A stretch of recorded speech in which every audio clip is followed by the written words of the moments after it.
اس video کو skip نہ کرنا۔ ویڈیو کو سکپ کرنے سے پہلے ایک دفعہ کمپلیٹ ضرور سن لینا۔ اس کو سنیں گے آپ کی زندگی میں نکھار پیدا ہو جائے گا۔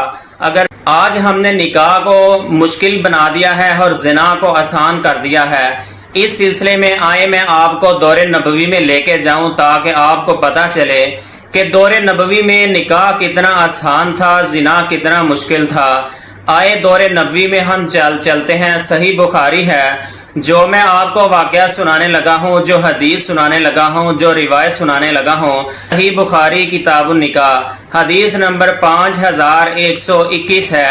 حضرت سہل بن سعد رضی اللہ تعالی عنہ کہتے ہیں، ایک عورت رسول اللہ صلی اللہ علیہ وآلہ وسلم کی بارگاہ میں آئی۔ اس نے کہا، اے اللہ کے نبی علیہ الصلوۃ والسلام، میں اپنے آپ کو آپ کے لیے پیش کرنا چاہتی ہوں۔ تو نبی علیہ الصلوۃ والسلام نے کہا، مجھے حاجت ضرورت نہیں ہے۔ تو صحابہ کرام رضوان اللہ اجمعین میں سے ایک صحابی کھڑے ہوئے۔ انہوں نے کہا، اے اللہ کے نبی علیہ الصلوۃ والسلام، اگر آپ اس سے شادی نہیں کرنا چاہتے میرے ساتھ کر دیں۔ نبی علیہ الصلوۃ والسلام نے کہا، میں آپ کا اس عورت کے ساتھ نکاح کر دیتا ہوں، کیا نکاح کے لیے آپ کے پاس کچھ ہے کہ نہیں ہے؟ اس نے کہا، میرے پاس کچھ نہیں۔ تو نبی علیہ الصلوۃ والسلام نے کہا، گھر جائیے، کوئی چیز ہے تو لے کے آنا۔ تو نبی علیہ الصلوۃ والسلام نے کہا، اگر لوہے کی انگوٹھی مل جائے وہی لے آنا۔ جب وہ صحابی واپس آئے، انہوں نے کہا، اللہ کے نبی علیہ الصلوۃ والسلام، گھر میں کوئی چیز نہیں ہے، حتیٰ کہ لوہے کی انگوٹھی بھی نہیں ہے۔ تو نبی علیہ الصلوۃ والسلام نے کہا، پھر میرے پاس ایک ازار ہے، آدھا میں اپنی بیوی کو حق مہر میں دے دیتا ہوں، آدھا میں اپنے پاس رکھ لیتا ہوں۔ اللہ کے نبی علیہ الصلوۃ والسلام کہنے لگے، وہ آدھا نہ اس کے کام آئے گا نہ تیرے کام آئے گا، تو میں آپ کا نکاح اس عورت سے کر دیتا ہوں۔ آپ کو قرآن پاک میں سے کیا کیا آتا ہے؟ اس نے کہا، مجھے فلاں فلاں صورتیں آتی ہیں۔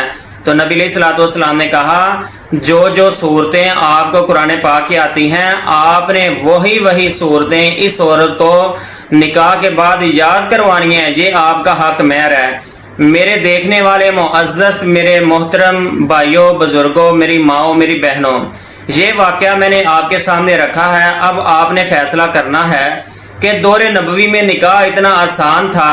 اگر کسی کے پاس نکاح کرنے کے لیے کوئی مال دولت پیسہ نہیں ہوا کرتا تھا، کسی کے پاس مال و دولت نہیں ہوا کرتا تھا، اگر کسی کو نکاح میں حق مہر میں صورتیں یاد تھیں، قرآن پاک کا حصہ، وہ اپنی بیوی کو یاد کروا دیتا۔